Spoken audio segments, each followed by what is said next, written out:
তারা তাদের এক্সপিরিয়েন্সগুলো শেয়ার করেছেন। উনি আপনি জানেন লুলা খুবই পপুলার একটা প্রেসিডেন্ট। উনি ওনার যেই ব্রাজিলে উনি পোর পিপলের জন্য যে সমস্ত কাজগুলো করছেন সেগুলো উনাকে হাইলাইট করলেন। আমাদের চিফ অ্যাডভাইজারও তার কাজগুলো হাইলাইট করলেন এবং দুইজনের মধ্যে একটা ডিপ কানেকশন আছে। এর আগে চিফ অ্যাডভাইজার 2008-এ যখন ব্রাজিল সফর করেন তখন লুলা প্রেসিডেন্ট ছিল, সেই সময় লুলার সাথে তার দেখা হয়েছিল। 2023-এ উনি ব্রাজিল সফর করেন, কিন্তু সেই সময় প্রেসিডেন্ট লুলার সাথে তার দেখা হয়নি। তখন প্রেসিডেন্ট লুলার একটি মাথায় একটি অপারেশন হয়েছিল। তো প্রেসিডেন্ট লুলাকে ইনভাইটেশন করেছেন আমাদের চিফ অ্যাডভাইজার এবং উনি সাথে সাথে অ্যাকসেপ্ট করেছেন। উনি বলেছেন যে উনি চেষ্টা করবেন যে উনি ফেব্রুয়ারির মধ্যে বাংলাদেশে আসার জন্য। তো এছাড়াও তাদের মধ্যে অন্যান্য অনেক বিষয় নিয়ে আলাপ আলোচনা হয়েছে। Djibouti is a growing market, তো সেখানে আমরা কিভাবে আমাদের এক্সপোর্ট বাড়াতে পারি, আমাদের ফার্মাসিউটিক্যাল এক্সপোর্ট বাড়াতে পারি এবং তাদের সাথে আমাদের এটা জিবুতি অনেকটা গেটওয়ে টু ইস্টার্ন আফ্রিকা। তো ওইখানে ওইটাকে কীভাবে ইউজ করে আমরা পুরো আফ্রিকা মহাদেশে আরও আমাদের বেটার ট্রেড অ্যাক্সেস আমরা নিতে পারি, এই বিষয়গুলো নিয়ে আলাপ হয়েছে এবং খুবই ফ্রুটফুল আলোচনা। তাদের সাথে একটা দেখা গেলো যে ওনারা সবাই আসলে প্রফেসর ইউনূসকে চিনেন এবং তাকে তারা খুব বারবার পিড়াপিড়ি করছিলেন আপনি জিবুতি সফর করেন। এরপরে মিটিং হলো হচ্ছে ডিজি ফাওয়ের সাথে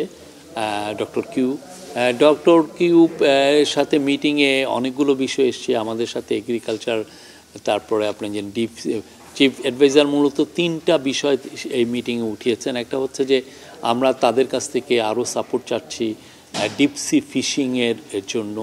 আর একটা হচ্ছে আপনারা জানেন বাংলাদেশের যারা ট্রলার ফিশিং ট্রলারগুলো বা ফিশিংয়ের যে নৌকাগুলো এগুলো খুব শ্যালো ওয়াটার, মানে উপকূলের খুব কাছাকাছি জায়গায় তারা মাছ ধরতে পারে। খুব দূরে আমাদের যে ডিপসি ওয়াটার আছে, ডিপসি আমাদের বড় যে ওশান বে অফ বেঙ্গলে, সেখানে তারা যেতে পারে না, কেন সেই ধরনের আমাদের বড় ফিশিং ট্রলারও নাই আর এরা ইন্টারেস্টেডও না সেই রকম যেতে। তারা ঠিকমতো মার্কেটে নিয়ে আসতে পারে না, আসার আগেই অনেক বেশি যদি উৎপন্ন একবারে হয় তাহলে এটা পচে যায় বা এটা আসলে প্রাইসটা এমন নেমে আসে তখন তার আর কোনো লাভ হয় না। তো এই জায়গাটায় তার প্রাইস প্রোটেকশন, তাকে হেল্প করার জন্য এই কোল্ড স্টোরেজগুলো দরকার। তো উনি এই কোল্ড স্টোরেজ ডিজাইনিংয়ের বিষয়ে তার ফাওয়ের কাছে হেল্প ছিলেন, ওনারা অ্যাসিওর করেছেন যে তারা এটা দেখবেন। এরপরে মিটিং হলো হচ্ছে ফাওয়ে বাংলাদেশের অনেকে চাকরি করেন, তাদের একটা গ্রুপ চিফ অ্যাডভাইজারের সাথে দেখা করেছেন এবং তাদেরকেও বললেন যে তারা যাতে ফাও যেগুলো নতুন নতুন কাজ করছে এবং বাংলাদেশে এই যে 3টা বিষয় যেটা ফাওয়ের ডিজির সাথে উনি কথা বললেন যে এই বিষয়ে তারা আর কি বাংলাদেশকে হেল্প করে, এবং বাংলাদেশের এগ্রিকালচার, বাংলাদেশের ফ্রুট এক্সপোর্ট, বাংলাদেশের ফিশারিজ, বাংলাদেশের ডিপসি ফিশিং, এগুলোকে আমরা কতটা আরও বেটার জায়গায় নিতে পারি সেইটা নিয়ে তাদের এক্সপার্টিস চিফ অ্যাডভাইজার বললেন যে তারা যেন বাংলাদেশকে এই বিষয়ে সাপোর্ট দেয় এবং তারা সবাই রাজি হয়েছেন এই বাংলাদেশকে এই সাপোর্টটা দিবেন। এই ছিল আজকে পুরো দিনের চিফ অ্যাডভাইজারের কার্যক্রম।